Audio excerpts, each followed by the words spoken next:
Esta é a parte 1. Assista também a parte 2. E você mora onde? Qual a cidade? Eu sou de São Paulo, né? Mas desde a pandemia, eu e meu marido viemos para Indaiatuba, interior de São Paulo. Acho que até que já teve algum depoimento no seu canal de Indaiatuba, né? Indaiatuba. E você é professora, né? Não, eu sou comunicóloga. Aí Comunica. eu desenvolvo cursos de ensino à distância. Então, já atuei com cinema, com teatro, com TV. Já produzi teatro, já produzi TV, mas faz 15 anos que eu trabalho com produção de cursos de EAD, né? Então, eu modelo os conteúdos, eu gerencio toda a produção, geralmente eu presto serviço para instituições públicas. Tá certo. Então, eu te agradeço aí pela sua disposição em estar com a gente, compartilhando as suas experiências. Te agradeço por acompanhar nosso canal já desde o início, né? Desde 2019, quando a gente começou. E sei que você também pesquisa sobre EQM, né? Tem um interesse grande. Sim, até sobre... Eu sou cristã, né? Mas, assim, tinha muita curiosidade, assim, sempre tive sobre...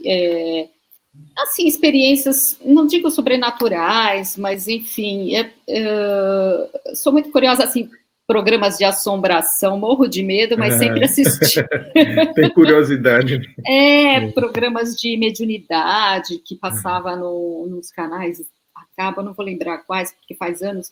Então, assim, sempre fui curiosa, mas com muito medo também, né? Dessas coisas, assim, meio de espíritos, assim, eu tenho medo. O medo, aquilo que a gente teme, geralmente atrai a gente, né? É por isso que faz sucesso o filme de terror, porque ninguém quer passar por aquilo, mas todo mundo quer ver, porque é uma forma segura de você se defrontar com o seu medo, né? Seu medo está ali na tela, não vai acontecer nada, aí você, de repente, se coloca diante dele, né? Sente medo, mas está numa situação segura. Então, aquilo lhe atrai. Até para entender algumas coisas, né, a minha busca, assim. Mas talvez também tenha sido porque essa primeira experiência que eu tive começou tão cedo, então não sei também se me despertou esse lado. Sim, começou cedo. Pelo que você me falou, você teve uma experiência aos 5 anos, mais ou menos, que Isso. é quase assim, foi praticamente como um EQM, né? Só não classificou porque você não sabe o que teve, né, exatamente. Apoie o nosso canal dando like e se inscrevendo. Contribua também tornando-se membro de nossa comunidade. Para compartilhar a sua experiência com o mundo, confira na descrição deste vídeo os links para o nosso e-mail e Instagram. Conheça também o nosso novo canal de cortes. Experiências Luminosas, um canal descontraídamente sério. Então, a minha primeira experiência, assim, estranha, que eu tenho uma memória muito nítida, né? Eu tinha por volta de 4 anos e meio, 5 anos, mais ou menos, que foi... eu era muito manhosa quando eu era criança, né? E acho que como toda criança dessa idade. Enfim, qualquer coisinha que meu irmão mais velho fazia, eu já começava a chorar. Então, eu não me lembro se ele puxou um brinquedo da minha mão, alguma coisa que ele me contrariou, eu comecei a chorar e enfiei a cara no travesseiro. Nós estávamos, assim, perto da cama dos meus pais, e eu estava nos pés da cama dos meus pais, inclusive. E eu me lembro que eu enfiei a cara no travesseiro, eu fiz assim, e enfiei a cara no travesseiro chorando. Só que quando eu fechei os olhos e enfiei a cara no travesseiro, eu senti uma sensação tão maravilhosa, Paulo, uma coisa assim que é uma sensação que é relatada nos casos de QM, uma sensação de paz, de amor. Eu fui imersa não sei, eu mergulhei num negócio desconhecido, num lugar desconhecido, e eu estava ali e comecei a olhar para o lado assim e tentar observar, explorar aquele lugar, porque a sensação era de paz e de amor, assim, era uma sensação muito gostosa, muito, que eu nunca tinha sentido nos meus 4 anos de idade. Enfim, e eu, curiosa, eu me lembro que eu comecei a olhar para o lado, assim, tentar explorar aquele lugar, e aí, de repente, eu acordei e estava no colo do meu pai, na cozinha, e minha mãe me dando tapinhas no rosto para eu acordar, molhando meu rosto, me gritando desesperada, e eu abri os olhos e eu fiquei, tipo, que está acontecendo? Eu estava lá naquele lugar tão gostoso, como é que eu vim parar aqui? Tipo, eu fiquei em choque, assim, e eu não queria voltar, eu queria ficar lá, estava tão gostoso. Enfim, isso foi uma experiência, assim, que eu me lembro como se fosse ontem, né? Um negócio que nunca deixou de me acompanhar ao longo da minha vida, né? Eu vou fazer umas anotações aqui à medida que você vai falando e vou deixar para fazer as perguntas no final. Aí você fala todo o relato, eu não vou interferir, depois com base aqui nas minhas anotações, tá certo? Tá ótimo. Então, foi isso, né? Eu, assim, aquilo me choca, e essa sensação eu só senti uma vez novamente, mais adiante que eu vou relatar, que eu fiz um roteirinho, assim, meio com cronologia pela idade, né? E depois eu meio que categorizei. Lá na frente eu vou te explicar como que eu dividi as experiências, né? Enfim, então, isso passou, né? E nunca mais senti nada e segui a vida.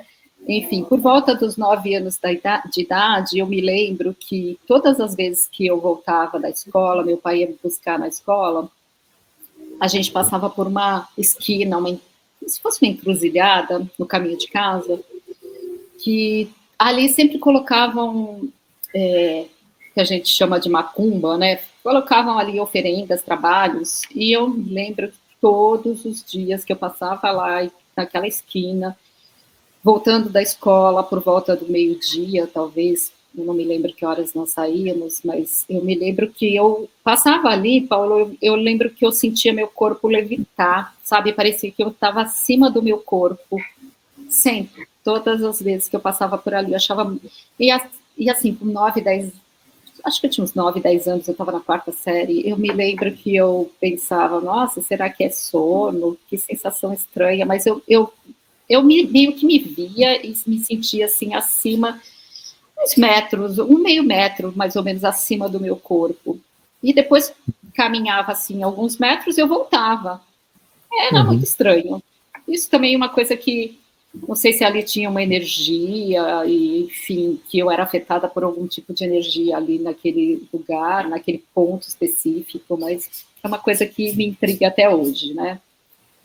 E, enfim, daí, por volta dos 13 anos, a minha mãe começou a estudar hipnose, porque meu irmão mais novo é muito hiperativo, ele é hiperativo, e na década de 70 ninguém sabia o que era hiperatividade, não se falava nisso.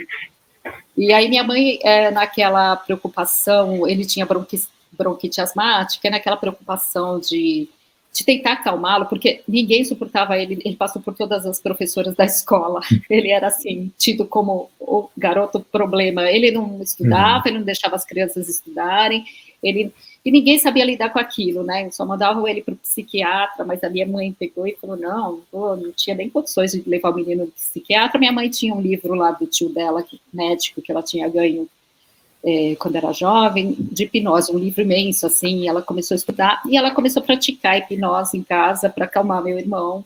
Então ela punha, às vezes, meu irmão, a cabeça numa cadeira e os pés na outra cadeira, e ele ficava retinho, então ela fazia sugestões, assim, para ele se acalmar, enfim. E aí ela começou a ler sobre o poder da mente, ela começou a ler os livros do Joseph Murphy, e, enfim, e praticar aquilo em casa, e assim, ela achava o máximo. E eu também, né, com 13 anos, eu comecei a consumir, não o livro de hipnose, mas os livros do Joseph Murphy, né, porque eu achava muito legal, então assim, poder da mente, nossa, que legal, e eu comecei a ler e comecei a praticar também, né. E aí, até tem um livrinho aqui, depois eu vou te mostrar, que é do Alberto Montalvão, que também é a força do poder da mente, se não me engano, a força mental. Se quiser aproveitar e mostrar aí. Eu não sei como a força mental. Eu não faço ideia de como esse livro caiu nas minhas mãos, Paulo, mas eu tenho ele há muitos anos, me acompanha, e de vez em quando eu leio, releio, e deve ser da década... Pode ter sido de sua mãe, né? Pode ter sido não, até que não, eu acho que eu não sei se alguém me deu, eu não sei, eu sei que está comigo há muitos anos. Aqueles da minha mãe eu sei que estão aqui em casa comigo, mas eu não sei onde estão, mas é sempre de vez em quando, né, dá vontade de reler.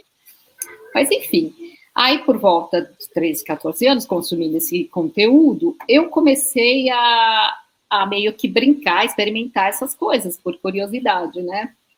Então, quando eu tinha uns 14 anos, eu tive o primeiro namoradinho.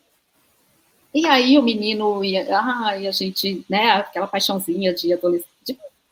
Na verdade, eu era muito menina, né? Eu nem me interessava por namorar. Eu gostava mais de jogar vôlei, joguei vôlei até os 19 anos e andava de patins. Eu era muito, muito moleca.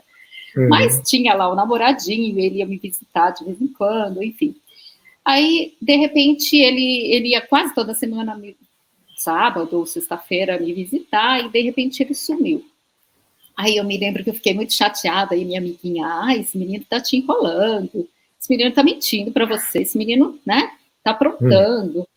E aí ele pegou e quando ele veio novamente, apareceu novamente em casa, eu falei, nossa, o que aconteceu? Enfim, nem lembro direito da conversa, mas deve ter sido algo assim, né? Nossa, o que aconteceu? Você sumiu? E ele começou lá a contar alguma coisa, sei lá, seja desculpa ou contar a verdade, eu não sei. Eu sei que quando ele começou a contar, eu já estava meio influenciada pela amiguinha, né? Então eu pensei, eu olhei bem assim no meio da testa dele, pensei, se você tiver mentido para mim, e ele sempre ia me visitar de bicicleta, né? Ele sempre ia na minha casa de bicicleta. E eu, olhando assim para ele, pensei, se você tiver mentido para mim, você vai se arrebentar nessa bicicleta. Aí, olha que responsabilidade, né? Enfim, aquela coisa, eu olhei bem para ele, e depois ele ficou lá um tempinho e tal, foi embora. Aí o menino sumiu de novo. Sumiu por umas semanas, uns dias, não me lembro. Aí quando ele reapareceu na minha casa, eu estava na porta de casa, inclusive com essa amiguinha, e eu já vi o menino vindo mancando, né? Aí eu até, ai meu Deus. Aí ele chegou em casa, aí eu, tudo bem, o que aconteceu? Ele, você não sabe, aquele dia eu estava indo embora e eu me arrebentei de bicicleta, eu perdi o freio. Paulo do céu, assim, aí eu falei, meu Deus, aí, né, fiquei muito...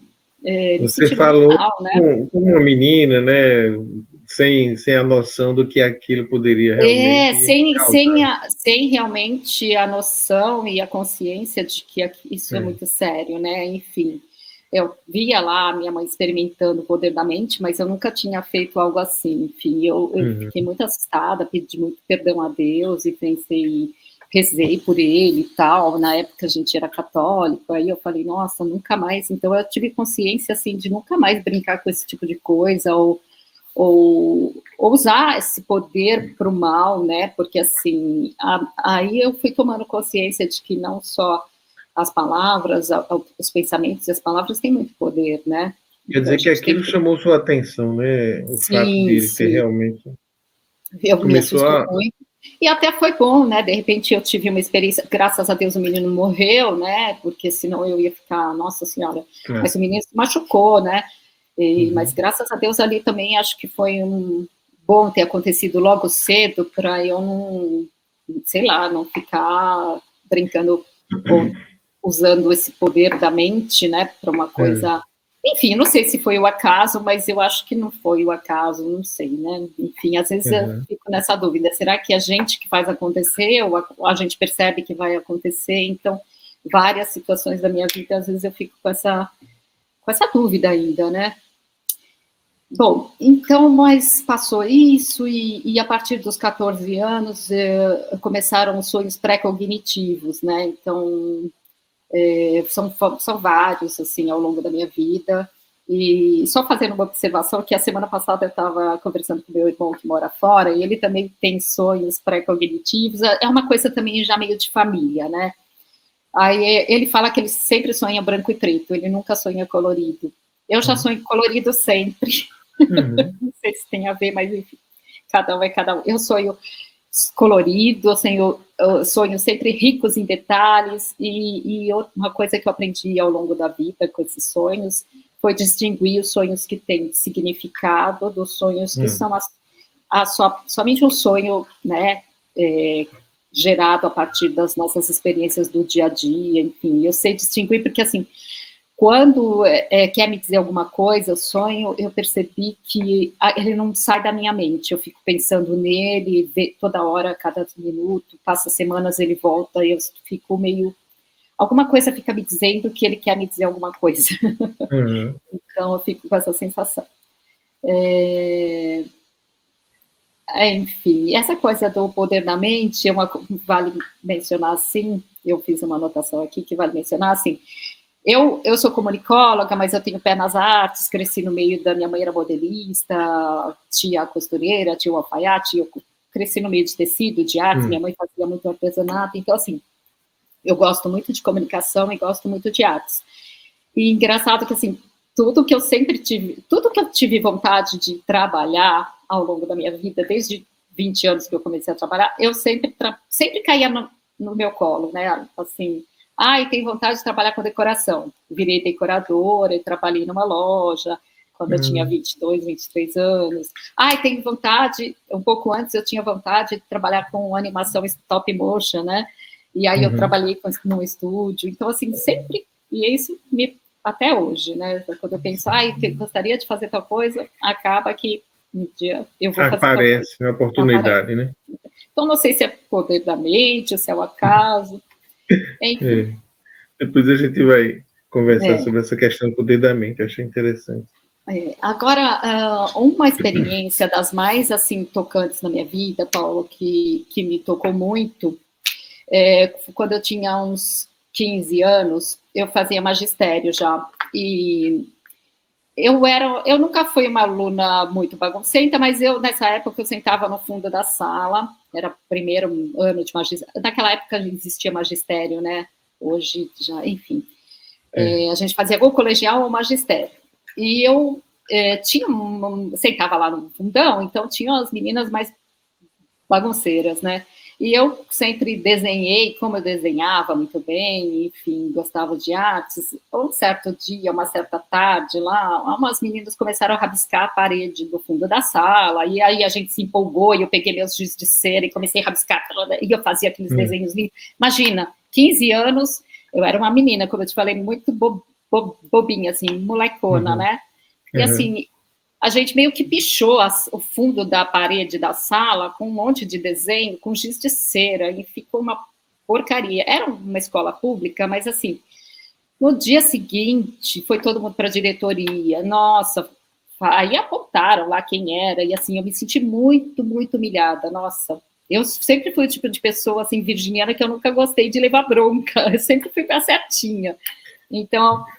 até me emociona, porque foi uma sensação tão humilhante, e assim, aquilo para mim foi um fim, assim, né, e eu cheguei em casa e fiquei muito triste, eu não tive nem coragem de falar para os meus pais, e assim, me deu vontade de pedir dinheiro para minha mãe, para eu comprar uma lata de tinta e pintar, mas enfim, no outro dia eu até faltei, não fui na escola, muita vergonha, Paula, muita vergonha mesmo. E aí, eu sei que eu fiquei chorando em casa, me fechei lá no meu quarto e chorava assim, e fiquei muito, eu não sei se foi 1 hora, 2 horas, eu sei que eu chorei muito e pedi muita desculpa, e estava tão envergonhada que eu não queria nunca mais voltar para a escola de tanta vergonha, e fiquei pensando o que eu podia fazer para remediar aquilo, que eu ia levar, não ia pedir tinta para os meus pais, dinheiro para os meus pais, porque eu não queria contar para eles, e assim, porque... eles não tinham também muitas condições, enfim, eu fiquei chorando muito e muito triste, e não queria realmente, sabe, aquela sensação, ai meu Deus, me ajuda, o que eu faço? E eu estava numa angústia tão grande, Paulo, mas tão grande, e aí eu chorava e pedia, ai Deus, me ajuda, o que eu faço? O que eu faço? E fiquei ali naquela aflição, naquela angústia, muito tempo. Eu não sei nem te precisar quanto tempo, eu sei que eu estava ali chorando, de repente eu vi uma mão na parede, assim, entrando pela parede do quarto e puxando aquela angústia de dentro do meu coração. E assim, eu vi, não com os olhos carnais, mas com os olhos espirituais, foi uma coisa, assim, muito incrível, assim. Eu vi aquela mão surgindo e imediatamente que puxou, Paulo, aquela sensação saiu do meu peito, aquela dor, saiu aquele peso, e eu fiquei assim, eu fiquei leve, eu fiquei em paz. Aí, no dia seguinte, eu fui para a escola, aí eu levei bucha, falei para as minhas amigas, nós vamos limpar isso aí. a faxineira da escola, a servente, não sei, já tinha limpado, mas aí eu fiz questão de limpar de novo e falei, né, pedi desculpas, fui na diretoria pedir novamente desculpas, mas assim, foi uma sensação maravilhosa, de uma angústia que foi tirada do meu peito, meio que fisicamente, não, mas espiritualmente, mas eu sentia aquela mão e via aquela mão, uma mão assim, surgindo do nada. Então foi uma coisa que me emociona, me choca até hoje, sabe? E essa experiência é interessante, Paulo, que ela se repetiu quando eu tinha mais ou menos uns 42 anos, que eu também estava sentindo, teve uma fase que eu tive crise de pânico, e eu estava muito angustiada também, eu estava com essa sensação de pânico, de angústia muito forte, eu estava clamando e orando, e falando com Deus, e falando com Jesus, e de repente eu senti novamente a mão de Jesus me tocando, e aquilo, só que aí não vi a mão nem nada, só senti uma paz e ouvi, assim, mentalmente eu ouvi. Você está angustiada por esse problema? Imagina o que eu senti naquela noite, na noite que Jesus foi crucificado. Então, aquilo nossa, a hora que eu ouvi aquilo, eu pensei, meu Deus, nossa, pedi até perdão, falei, não é nada o que eu estou passando perto do que Jesus passou, né, então... Aí passou também, aliviou a angústia. Aí eu me senti até envergonhada, né, porque aí eu pensei, nossa, não tem nem sentido eu estar assim, nesse estado de angústia por uma bobagem, né, enfim. Enfim, essas foram as experiências mais tocantes da minha vida, né. Agora eu vou começar, agora que eu te falei que eu categorizei, assim, por temas, né, então...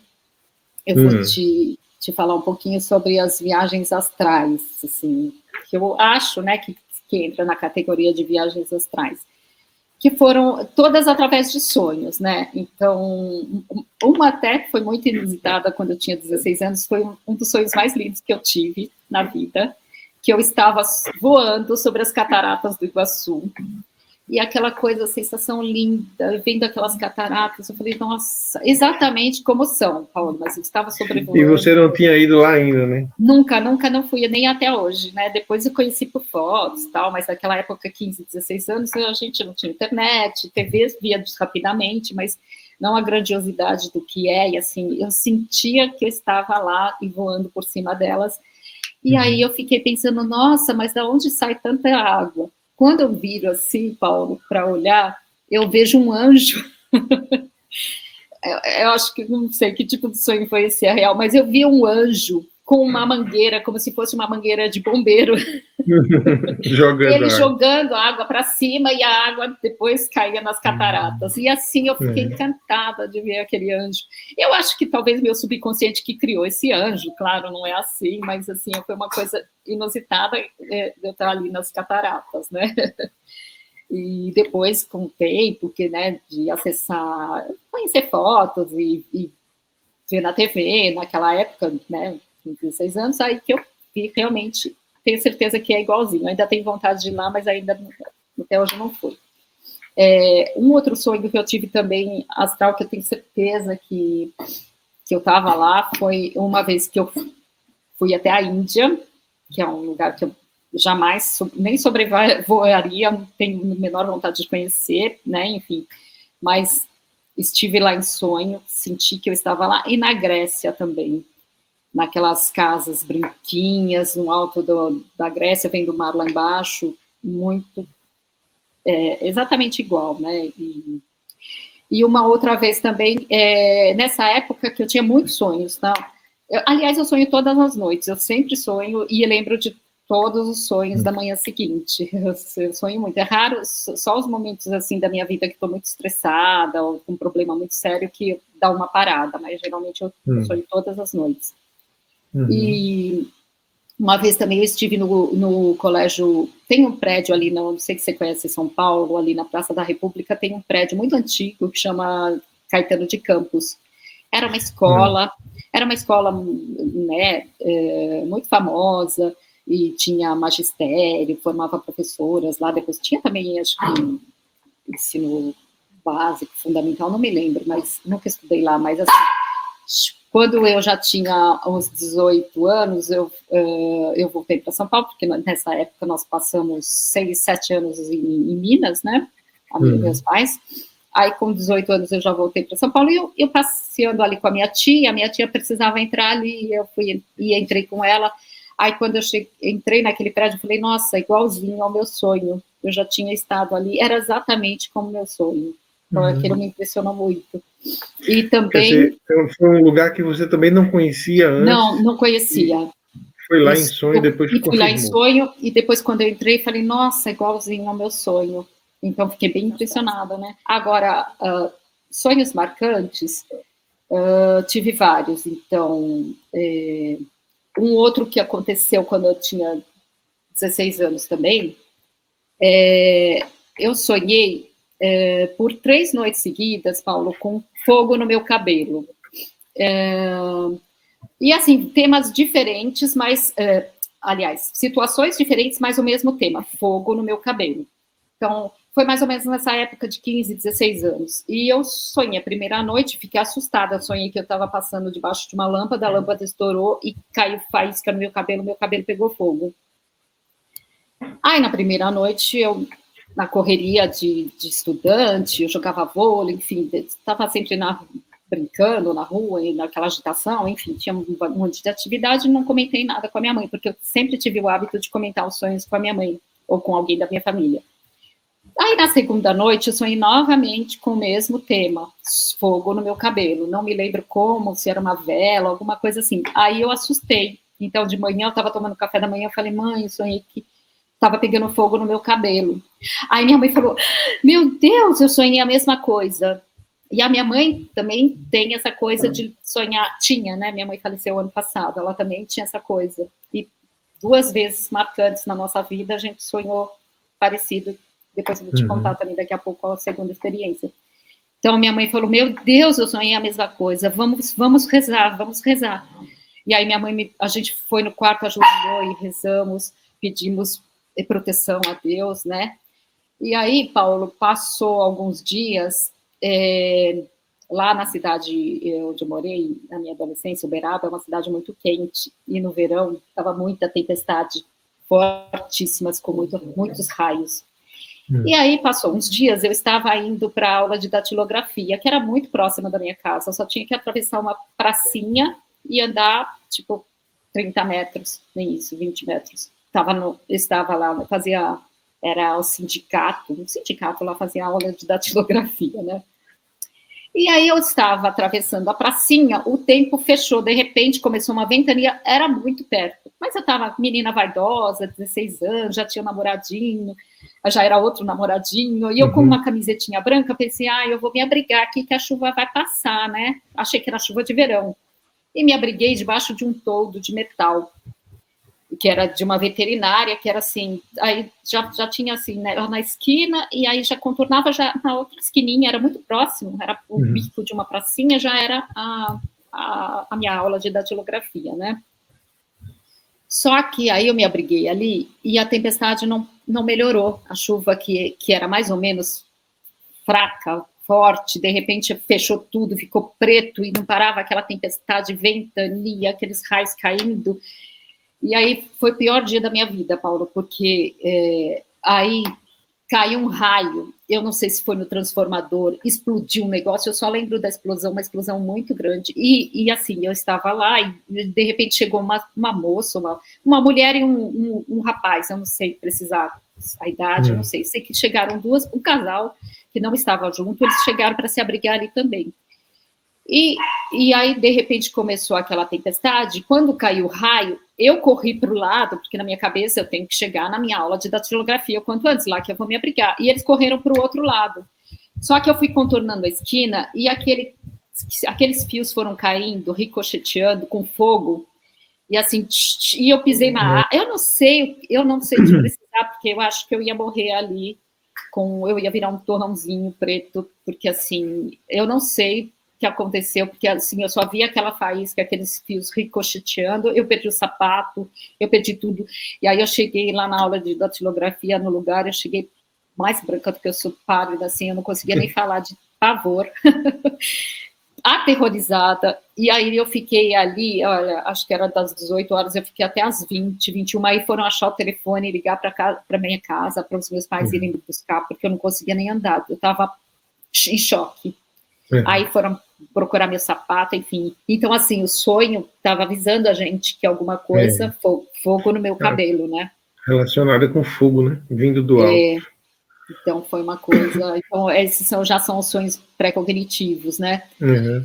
Esse foi muito marcante. E aí, também, um outro muito marcante, aí eu já tinha uns 23 anos, meu irmão, ele migrou para os Estados Unidos com 24 para 25 anos, mora lá até hoje, mais de 30 anos.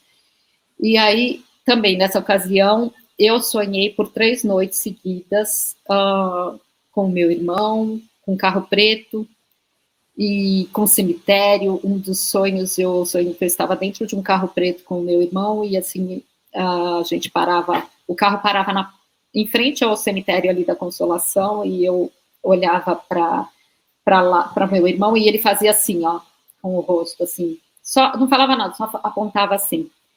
E aí eu fiquei assustada, e eu ainda morava com a minha mãe, né, eu ainda era solteira, e assim, sonhei aquilo e contei para minha mãe na manhã, logo na primeira manhã eu já contei para minha mãe, falei, mãe, eu sonhei com o Daniel, minha mãe, ai meu Deus, eu também sonhei com o Daniel, carro preto, alguma coisa, era uma agitação, e isso as 2, 3 noites seguidas, então a gente orou. Ela sonhou com o mesmo tema também? O mesmo tema, carro meu preto. irmão, carro preto, e assim, a gente sabia que ia acontecer algum acidente, só que naquela época a gente não tinha telefone em casa, meu irmão só ligava uma vez a cada 15 dias, ele tinha acabado de chegar nos Estados Unidos, ligava muito pouco, enfim, e a gente ficou angustiada, porque nós às vezes tínhamos que ir para casa da minha tia, dormir lá quando ele ligava para a gente falar com ele, e realmente, daí passou uns dias, ele ligou e falou, mãe, eu sofri um acidente, ele dormiu no volante, ele estava com muito sono, que quando ele foi para lá ele trabalhava demais, e aí ele dormiu no volante. As autoestradas lá, você deve conhecer, é como se fosse um tapete, né? A gente realmente fica meio... Relaxa, né? Relaxa demais, né? Enfim, e ele estava com muito sono, aí ele disse que não estava em alta velocidade, ele estava no limite, mas que ele deu uma adormecida e passou um carro preto e ele assustou quando ele acordou e ele virou o volante rapidamente, capotou várias vezes. E, assim, quase foi fatal. E, assim, ele é muito alto, meus irmãos são muito altos, e ele ficou com a cabeça presa, assim, no teto, assim, do carro, e por isso, acho que ele não quebrou o pescoço. Então, ele não se machucou, pelo menos disse pra gente que não tinha se machucado, mas estava, assim, só meio dolorido e escapou da morte, né? Mas a gente realmente... teve um aviso, né? E engraçado, Paulo, que no dia que meu irmão estava sofrendo um acidente, eu aqui no Brasil, eu estava tendo uma crise emocional que eu não sei o que me deu. Acho que eu estava pressentindo, porque... Só que o que aconteceu? A minha avó materna tinha falecido fazia poucos dias, poucas semanas, e eu estava em casa, tranquilamente, de repente comecei a sentir muita angústia, como se alguém apertasse meu pescoço. Alguém estivesse me sufocando, eu sentia muita angústia, e aí eu fui para o banheiro chorar, que eu não quis assustar minha mãe, eu fui para o banheiro chorar e falar com Deus e pedir, nessas crises, nesses momentos, né, e aí eu chorava, e sentia aquele aperto no pescoço, como se alguém estivesse me sufocando. E era uma determinada hora aqui no Brasil, acho que era uma sexta-feira, não lembro, e era exatamente, depois que eu vinha saber, que era exatamente na hora e no dia que meu irmão estava capotando lá, sofrendo esse acidente. Sim. Então, quando eu tenho muita sintonia com as pessoas, eu realmente, de vez em quando, eu sinto que as pessoas estão precisando de mim, eu sinto... Então, assim, eu não sei se é uma coisa que... dessas experiências de QM, né, as pessoas realmente relatam que às vezes abriu uma portinha, que ficou um contato, ou despertou mais intuição, mas assim, eu sinto que desde sempre, eu sempre fui muito intuitiva, e ainda com esses sonhos pré-cognitivos, enfim, mas eu senti que... Eu só não associei no dia que era, e apesar do sonho, você vê, eu associei que fosse alguma coisa com a minha avó, porque minha avó tinha falecido. Eu falei, ai, né, deve ser alguma coisa por causa da minha avó, mas não. Mesmo com os sonhos, que a gente já tinha sido avisada, eu e minha mãe, eu não me liguei na hora. Deu um branco assim, eu nem lembrava dos sonhos, eu só pensava na minha avó. E depois meu irmão relatou. Depois é que a gente faz a conexão, né? Então. E aí, nesses sonhos pré-cognitivos também, assim, e ao longo da vida, né, agora meu marido já me conhece há muitos anos, ele já até acostumou, porque, assim, a gente namorava, e eu trabalhava numa empresa, uma grande empresa lá em São Paulo, na Credit Card, trabalhei por 11 anos na Credit Card, e, assim, no nosso setor, eu deixava a minha bolsa, quando eu saía para o almoço, deixava, às vezes, em cima do lixo, do lixinho, assim, do cestinho de lixo. Eu não queria guardar no armário, enfim, ali me facilitava. E uns dias antes, eu tinha sonhado que alguém tinha furtado minha carteira. Só que aí eu estava dentro do metrô, indo trabalhar, e alguém tinha batido minha carteira, e quando eu punha a mão na bolsa para procurar minha carteira, não estava lá. Só que passou uns dias, aí aconteceu isso. Como eu deixava a minha bolsa lá, uma faxineira do setor entrou no nosso setor, foi limpar as mesas e tal, e aproveitou que estava fácil e bateu minha carteira. E aí foi um auê, até eu percebi que realmente eu tinha certeza que eu tinha entrado na empresa com a minha carteira e tinha saído da empresa sem ela, porque assim, eu não mexia na carteira, eu deixava o bilhetinho do metrô na bolsinha da frente, enfim. Depois se descobriu que realmente foram elas começaram a passar cheque, aí foram descobrir, o cara começou a ligar para minha casa dizendo que eu estava devendo o cheque, que eu não paguei. Enfim, aí foram descobrir, realmente, foram 2 faxineiras da empresa, com 2 eletricistas prestadores de serviço de dentro da empresa, e aí, enfim, mas eu tinha sonhado também com esse furto. Um outro que vale a pena também, que foi com Jesus, que me marcou bastante também, foi um sonho que eu tive, que eu me encontrei com Jesus.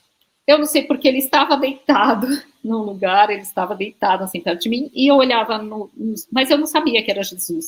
Só me liguei depois que eu acordei. Era um homem, né? Enfim, e até lembrava o Raul Seixas. Eu fiquei assim. Enfim, e ele olhava bem dentro dos meus olhos e falava assim: eu te amo muito, eu te amo muito, eu te amo mais do que a sua própria mãe. E aquilo me marcou muito. Eu falei, mas além de ele falar, eu senti um amor, Paulo, como se fosse aquela sensação lá de 4 anos de idade. Eu senti um amor, mas um amor me envolvendo, um amor que eu nunca senti na minha vida. Nada físico, era um amor que me envolvia, assim, imersa naquele amor. Então, assim, isso me marcou muito. Aí, quando eu acordei, que eu me toquei e falei, nossa, para ele falar, eu te amo mais do que a sua própria mãe te ama.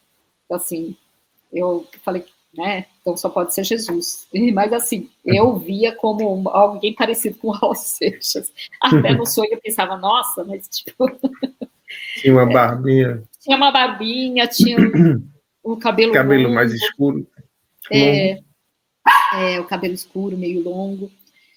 E isso me marcou muito e me fez retomar aquela sensação de amor, de paz e de imersão lá de 4 anos de idade, né? Que mais? Enfim... uma coisa que tem acontecido muito... Agora, esses meses, não mais. Desde o ano passado, eu passei um ano de 22 muito atribulado, porque minha mãe adoeceu e morreu de câncer. Foi um ano muito difícil, e eu mudei, estava reformando casa, então, assim, foi um ano muito atribulado. E aí, de repente, nessas épocas, os sonhos, tipo, somem, né?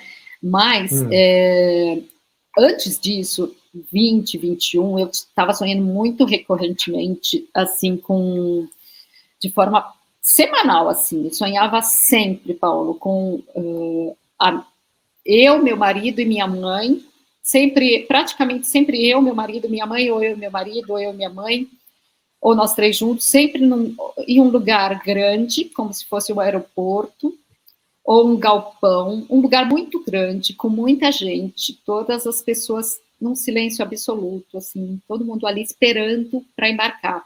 Estava sonhando muito. Todo mundo quieto, calmo, sem mala nem nada, só esperando para embarcar. Hora de avião, hora era um aeroporto, hora era uma estação de trem. Sempre estava sonhando muito isso. Então, não sei se quer dizer alguma coisa, mas a gente sempre esperando ali para embarcar. E às foi vezes no ano que sua mãe morreu, foi? Foi antes, em 2020, 2021, ficou mais acentuado esses sonhos. Talvez até tenha começado um pouco antes, mas o ano passado não, 2022 eu praticamente não sonhei, porque praticamente eu não dormia. Foram meses bem difíceis, 4 meses minha mãe sofrendo, e depois eu fiquei 8 meses em crise alérgica, e assim, foi muito estressante. Então, eu mal dormia, não tinha qualidade de sono quando eu dormia, eram sonos agitados, então eu praticamente não sonhei. Era só, assim, bobagens, corriqueiros, se é que, enfim. Parece que meus canaizinhos fecharam, né? Não sonhava. E tive um sonho também com tsunami, que muitas pessoas às vezes relatam, né? Tem muita gente relatando que sonhou com tsunami. Eu sonhei que eu estava na praia com meu marido e que veio um tsunami, uma onda muito gigantesca, e nós estávamos em cima de como se fosse um murinho, assim, um murinho baixinho, só nós dois, e na frente do murinho tinha uma parede de tijolo, e só cabia ali, eu e ele, assim, na largura da muretinha, mas na frente da muretinha tinha uma parede, e a onda vinha e passava por cima de nós, e ali nós estávamos protegidos, porque não acontecia nada conosco, mas era um tsunami. A onda não nos atingia, mas isso é um sonho que me marcou e que ficou na minha mente até hoje, não sei. Enfim. Agora, um sonho também muito significativo, que foi... Eu sonhava muito com a minha mãe, toda semana, porque, assim, era como se fosse minha filha. Minha mãe me dava muito trabalho, assim, era muito arteira, sabe? Uma velhinha muito autoritária, independente, dona de si, que sumia no mundo, a gente tinha que... Nossa, ela é terrível, sabe? Muito... era voluntária nos hospitais, ia visitar crianças queimadas, então, assim, ela era muito ativa, até os 84 anos antes dela adoecer, ela era muito ativa. Lá em São Paulo subia aquela Brigadeiro a pé, e eu ficava muito preocupada, então, assim, era uma filha, porque eu ficava muito preocupada dia e noite com ela, então eu sonhava muito também com ela, e vivia falando, ai, toma cuidado, ai, pelo amor de Deus, não sei o quê, enfim. E aí eu sempre sonhei com ela, e agora que ela faleceu, vai fazer 1 ano em maio, até hoje eu não sonhei com ela, e antes dela morrer, eu falei para ela, você vem me avisar que você tá bem, mas ela ainda não veio. Não sonhou ainda com ela? Não sonhei. E assim, eu não tô ansiosa, mas eu falei para ela, mãe, você vem me avisar que você tá bem, né?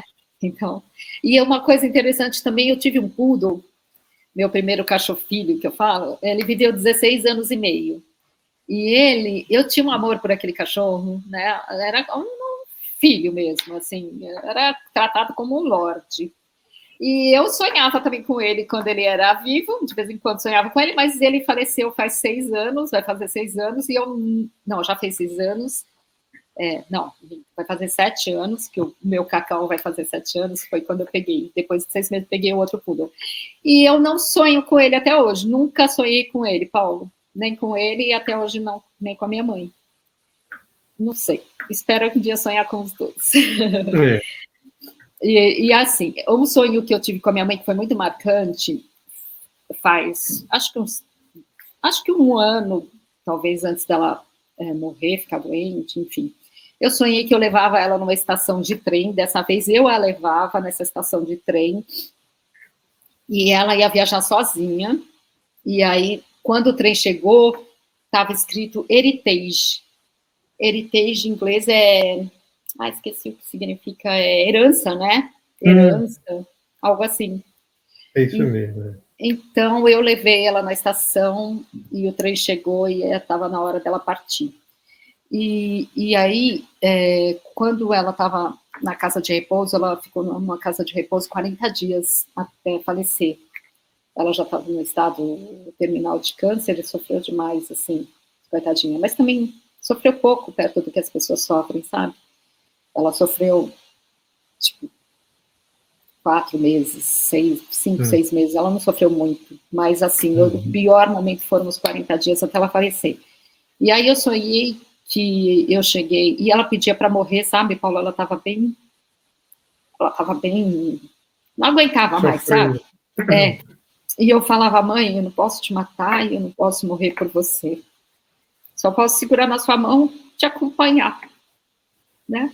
Então, eu sonhei com ela uma noite, desculpa, que eu cheguei lá na casa de repouso e ela estava numa casa de repouso, numa suíte sozinha, diferente para um jardim muito lindo, sabe? E eu cheguei no portão, a gente entrava pelo portão da garagem, e eu cheguei lá e falei, mãe, vem que tá na hora. E ela saiu, eu flutuava e ela também flutuava. Ela saiu do quarto dela, ela flutuava, ela estava com uma túnica, não era branca, era bege.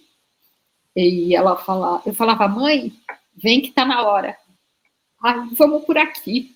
Aí ela falou, não, vamos por ali.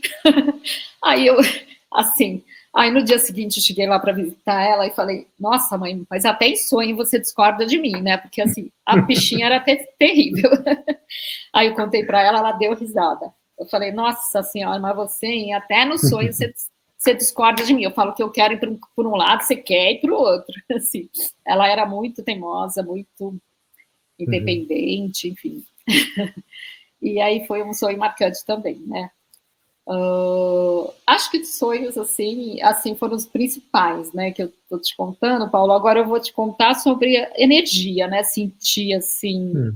Uma coisa interessante, que acho que foi a Ivanda do seu canal, que um depoimento, não me lembro, que ela comentou recentemente, eu lembro que foi um dos últimos depoimentos que eu assisti, que ela disse que ela ouvia muitas vozes, né? Aí eu lembrei nesse dia que eu também, desde sempre, Paulo, eu nem sabia que... Sabe, a gente tem um ruído na mente, né? Como diz lá o Poder do Agora, né? O Eckhart Tolle, né? Ele fala que a gente tem esse ruído, né? Todo mundo tem. E eu não sabia, mas a vida inteira eu sempre ouvi muitas vozes na minha mente, muitas vozes. Principalmente de manhã, depois de acordar, Paulo, uma falação no meu ouvido. Mas assim, às vezes, eu ouvi até diálogos, Paulo. Então, assim, não é coisa da minha mente, porque eu ouvia diálogos entre pessoas, diálogos completos sobre... Como se você estivesse ali junto da pessoa. Como se eu estivesse ouvindo ali algumas pessoas na rua. Sabe quando você está dentro de um ônibus, de um trem, de uma condução, na sala de recepção de algum médico, você está ouvindo aquela conversa, não me pertence aquela conversa, mas a vida toda eu sempre fiquei ouvindo essa falação no meu ouvido. Aí eu já estava, desculpa a expressão, mas de saquinho cheio de ouvir aquela falação no meu ouvido. Aí eu me lembro que eu tinha mais ou menos uns 21 anos, eu estava limpando o banheiro lá de casa, ajudando minha mãe, e aí um dia eu falei, chega! Falei, eu não quero mais ouvir isso, chega, sai! Acabou, não quero mais ouvir. Daí parou, nunca mais eu ouvi, Paulo. Até hoje, às vezes quando tem um ruidinho lá mental, sou eu mesma, né, minha mente mesma falando comigo, ou falando aquelas, né, pensando coisas, mas aí são pensamentos que me pertencem, né, tem essa... Aí, mas com o tempo que eu percebi que aquilo não me pertencia, porque eram diálogos completos. Eu não sei se naquela época, porque a gente morava numa casa muito antiga, lá em São Paulo, eu não sei se, de repente, eram conversas que foram impressas naquela casa, de pessoas que já tinham morado lá, eu realmente não sei, mas era uma conversaiada que, pelo amor de Deus, eu não aguentava. E acho que é isso, acabaram, assim, deve ter mais, mas assim, por hoje, Paulo, acho que foi só. Estranho. Esse seu relato, né, todo, desde o início, mostra que nós somos muito mais do que costumamos pensar que somos, né?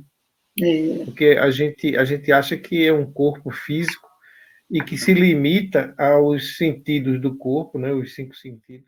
Esta é a parte 1. Assista também a parte 2.